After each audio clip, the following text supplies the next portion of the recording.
Over to you. So, what have you got for us today? Well, I think that last news item is a perfect lead-in to my topic. Okay. I want to talk about some new ideas about a very old philosophical problem, which is relating to free will and determinism. I am not sure just how far back this problem goes. It may be the ancient Greeks. It was certainly a prominent topic of discussion among the medieval scholastic philosophers. They asked the question, how can you have an all-powerful, all-knowing God who is able to create a creature, a human, who is capable of free will? If he is all-knowing and all-powerful, how can his creature do things that he can't predict? Right. And if his creature is capable of free will, if he weren't capable of free will, then he couldn't be held responsible for choosing good over evil, and it wouldn't make sense to reward or punish him with heaven or hell. In fact, this whole issue of determinism versus responsibility for one's actions is as current as our judicial system. A very good example of this is that the well-known lawyer Clarence Darrow of the early part of this century was famous for defending people against capital punishment by arguing that they couldn't be responsible for their actions because of their being subject to determinism, such as from heredity and environment. In fact, he was famous for never losing a client to capital punishment, not even in the famous case of Leopold and Loeb, who killed a child as a kind of a joyride. Now, the aspect of this philosophical problem that I really want to talk about is a bit different from this, and it's something more that you might want to refer to as scientific determinism. We are told that the laws of physics are entirely rigorous and deterministic, and yet we all have feelings of free will. We certainly all have a kind of an intuition that we're free to make decisions and that nothing is coercing us. How do we reconcile these things? Now, there are two aspects of modern physics that we could use to break out of this conundrum. One of them is quantum uncertainty, and that is not what I'm going to be talking about. Okay. Instead, I'm going to be staying strictly within the topic of classical physics, classical mechanics. Okay. I'm going to be talking about something called deterministic chaos. Our modern scientific ideas about determinism can be attributed to Newton. In 1687, he published his famous book, Principia Mathematica, and he really, I could almost say, performed miracles in this book. But I wouldn't say a thing like that. Oh. Perfectly natural miracles. Yeah. He invented the calculus that allows us to understand the mathematics of continuous motion. He discovered the laws of motion, which are expressed in terms of the calculus. At the heart of the laws of motion are the forces that act on a particle and on a body. And he discovered the law of gravity. And when he put all of this together, he came up with something we call a differential equation, describing how a particle moves continuously through time. And he used his powerful understanding of mathematics to actually rigorously and completely solve one such differential equation for the motion of two particles under their mutual gravitational attraction, namely, for example, the Earth and the Sun, or in fact, any two massive bodies. these were astounding accomplishments. This was just amazing, and he completely astonished his contemporaries to the point, and his successors. An example of this is the poem by Alexander Pope, the Enlightenment poet, who said, nature and nature's laws lay hid in night. God said, let Newton be, and all was light. He also caused serious problems for philosophers. There was a British empiricist philosopher named David Hume, who had shown quite conclusively that absolute knowledge of the real world should be an impossibility. And yet, it seemed as if Newton had achieved this impossibility. Of course, today we know that Newton was not perfect. We know that Newton did not achieve absolute knowledge of the real world. This leaves room for physicists like me to spend careers doing more. But it was sufficiently, this contradiction between what Hume had shown and what Newton had shown was sufficiently powerful to cause Immanuel Kant, the German philosopher, to invent a whole system of philosophy trying to resolve this apparent contradiction. About 100 years after Newton, there was a French mathematician named Pierre Laplace at the time of the French Revolution. He worked in the area of celestial mechanics and also probability theory. And he gave the most definitive statement of classical determinism by saying that if we could, now you see, the motion of two particles is described by a differential equation. The motion of three particles, such as the Earth, Sun, and Moon, is described by a different differential equation, somewhat more complicated, but of the same mathematical type. Right. In fact, the entire solar system can be described by a yet more complicated differential equation, and likewise an entire galaxy or the entire universe as understood at this time. Laplace argued that if we could know the velocity and position of every particle in the universe at a given instant of time, and if we could solve a very difficult mathematical problem, somewhat more difficult than they were able to solve at that time, then we could know the entire past and future of the universe. And that was the most definitive statement of this scientific determinism. There was an occasion when Laplace had the opportunity to explain this philosophy to Napoleon. And Napoleon said to him, "And what about God?" And Laplace said, "Sire, I have no need of that hypothesis."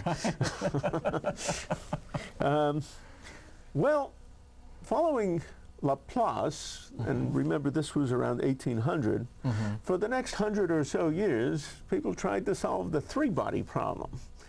You might think that wasn't a big step from the two-body problem, which Newton had solved entirely and perfectly, even without the aid of a computer. Some guys are just smart. Yep. Nobody was able to do it.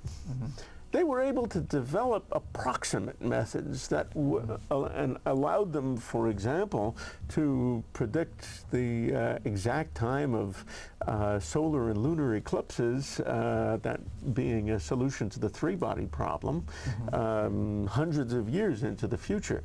And yet they were aware of the fact that these were only approximate solutions. They could be accurate to, say, many decimal places, but they weren't the same kind of complete solution that Newton had found for the two-body problem. They kept on thinking, well, this is a hard problem, but maybe if we were a little bit smarter, a little bit cleverer, we could solve it. Around the turn of the next century, around 1900, there was another famous French mathematician named Henri Poincaré. He did some brilliant mathematics to demonstrate that there was something completely different about the three-body problem than the two-body problem. He showed that it can be unstable if these three bodies are moving in a particular stable orbit, unstable orbit, and if you displace them a little bit, they just completely diverge from it. They go away. This was something that simply couldn't happen in the case of the two-body problem. I'll now jump another 65 years to 1965. There was a physicist named Edward Lorenz who was studying a very simplified model of weather. Okay. And he realized that it had a certain property of extreme sensitivity to initial conditions. He introduced a description of this as the butterfly effect. What he said was that suppose you predict the weather in New York, and then you slightly change the initial conditions that you use to make this prediction by having a butterfly flap his wings somewhere in Brazil. That butterfly flapping his wings in Brazil creates a disturbance which propagates out and eventually a week later reaches New York and can, for example, change the weather from a calm sunny day to a thunderstorm. So that's the butterfly effect. Another 10 years later, in 1975, there was a fellow at the University of Maryland named Jim York, and he was studying another very simple system, actually much simpler than weather, and this was just a set of three coupled oscillators. And he also found, by this time in 1975, there were some pretty good computers, and these things could be solved very accurately computationally. And he found that ever so slight a change of the initial conditions leads to a total divergence of the resulting behavior. So it was actually York who introduced this phrase, sensitivity to initial conditions, and it was also York who introduced the term deterministic chaos. The point of this is that while the motion of this very simple system of three coupled oscillators is described by entirely deterministic mathematical equations, if you ever so slightly change the initial condition, it goes off into a totally different orbit. In 1987, there was a best-selling book written by James Gleick called Chaos, in which he gathered together many of these related results. And if any of you are interested in pursuing this topic, that would be an excellent place to read about it.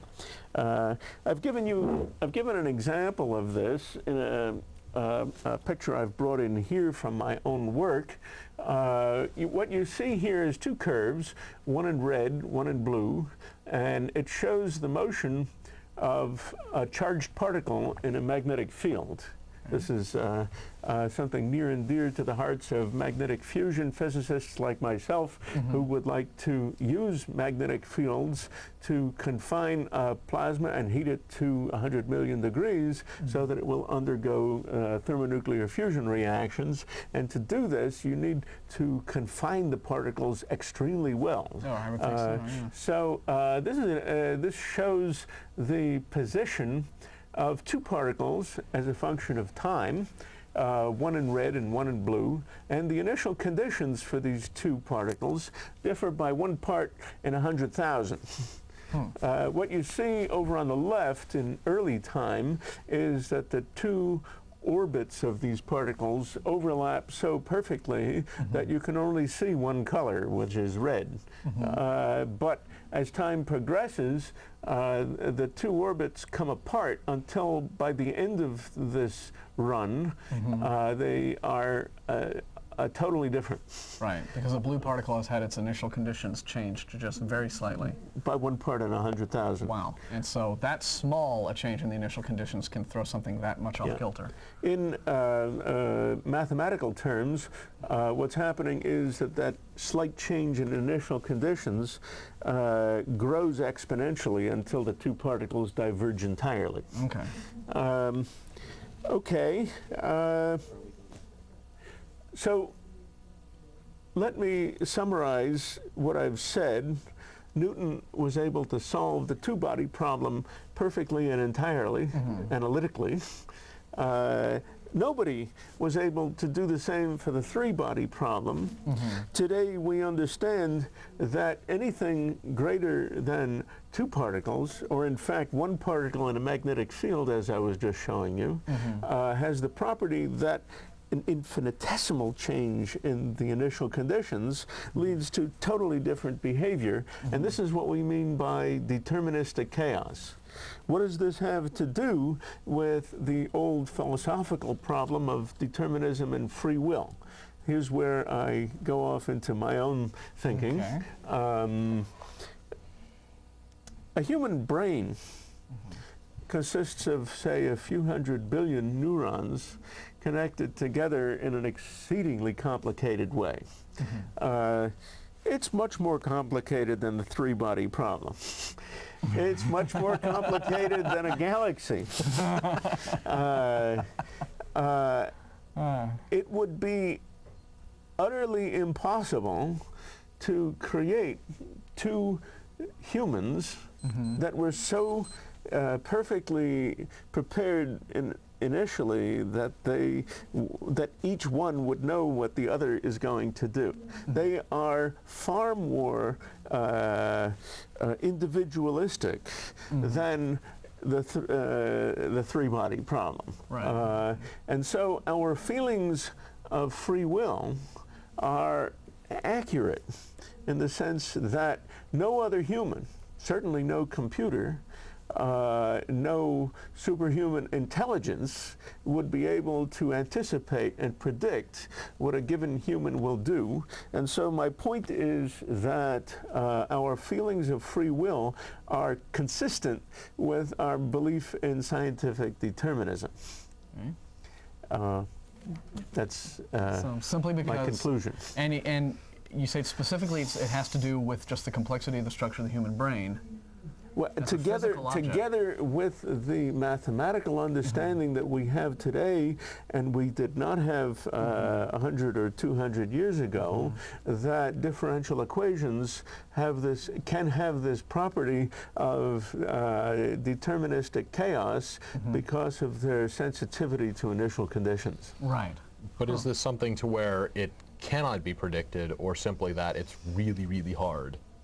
I think I'd have to say that it's impossible in principle to predict it, because you could neither know nor impose initial conditions to the degree of perfection that it would be necessary to really carry out this prediction.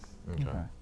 Because that's interesting, because it sounds like, and again, correct me if I'm wrong, is that you are saying that free will can be confirmed essentially in terms of the physical properties that we, not just by the structure of our brains, but I guess the input that we get and what have you, and it can all be explained more or less in just purely naturalistic terms. I guess another way of expressing it is that when Laplace was explaining all this to Napoleon, he got it wrong.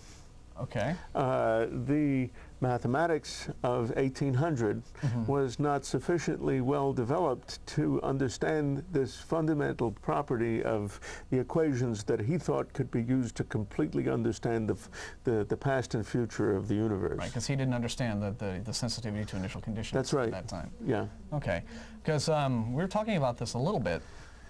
Well, to a certain degree last night at dinner before you arrived. I've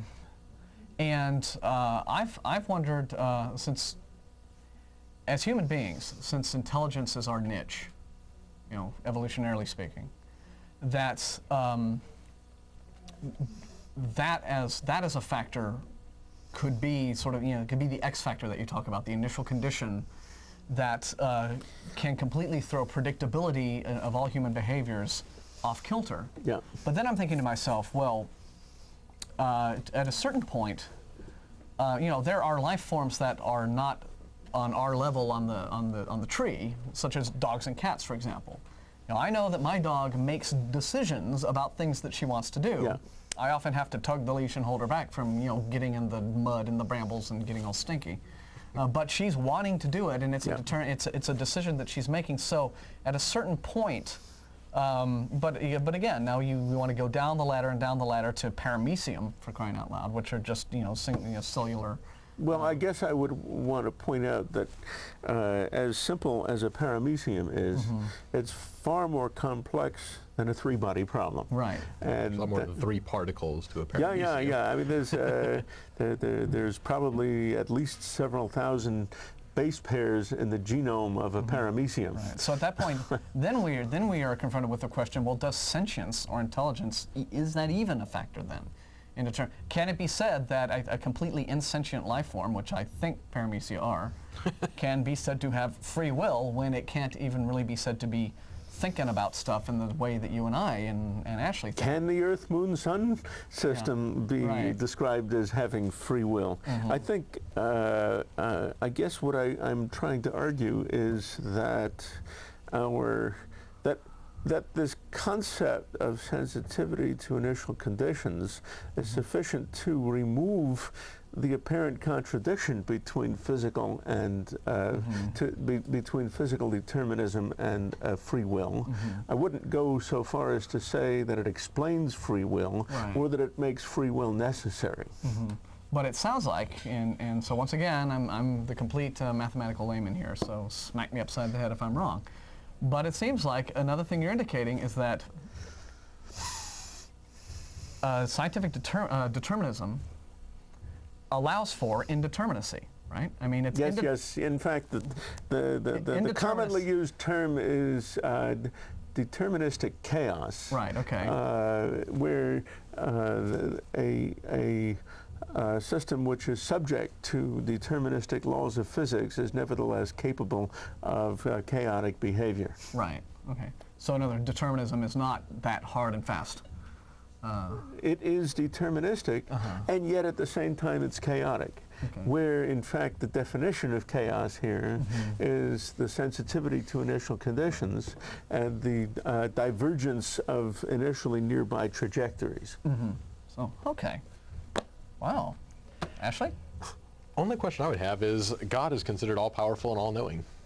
If this is a problem of, so you want to relate we have to get down to the millionth, decimal point to get the right answer. Even that won't help you because it grows exponentially.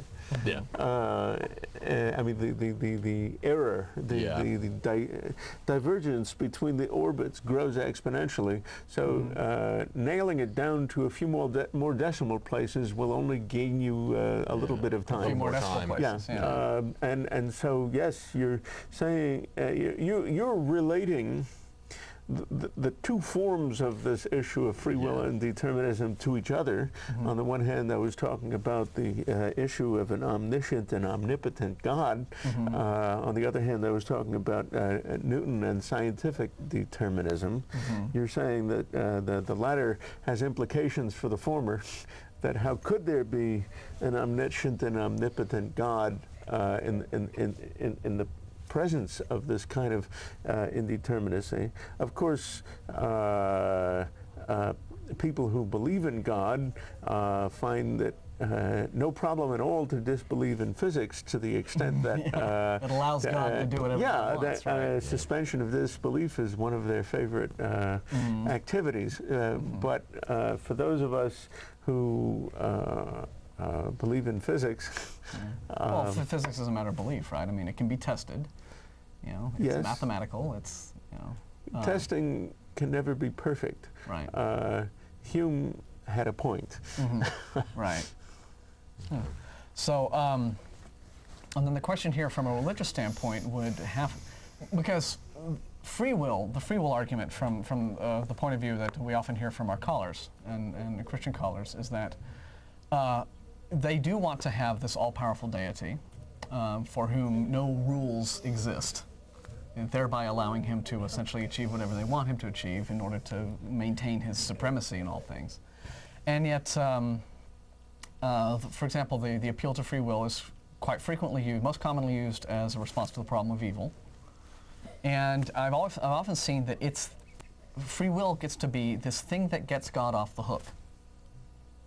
And for having created these creatures who are capable of doing evil. Mm-hmm.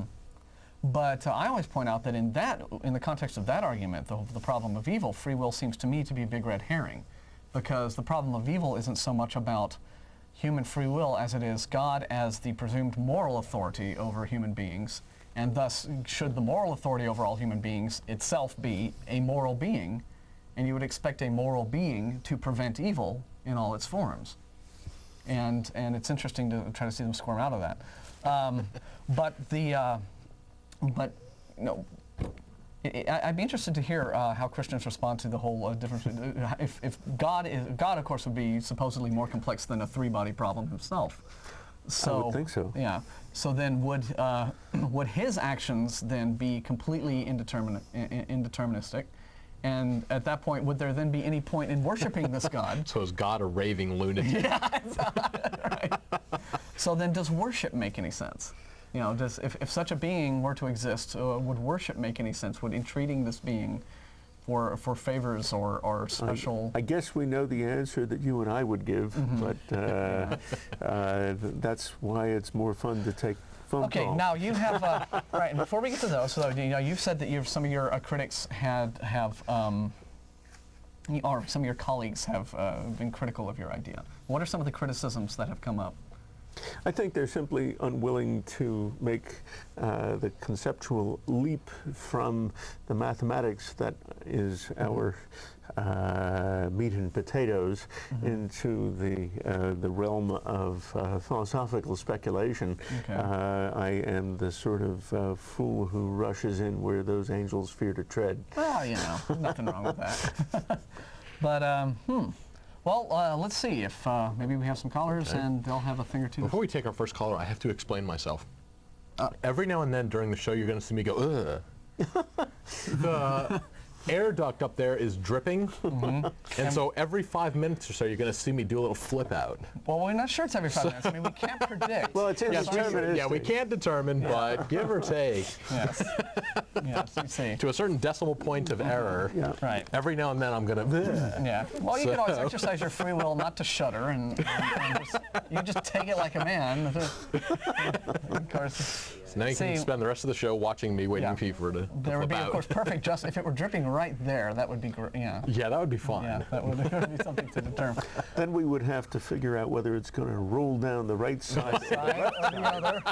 and that's in sensitivity to initial condition. Yeah. You know, actually, did you ever used to watch Mutual of Omaha's Wild Kingdom? Right. Well, this is Marlon Perkins, and you always send his assistant Jim to go out and wrestle the rhinoceros or something. So Ashley gets to be the gem of the Atheist Experience, and we're going to use Ashley today to do chaos theory experiments.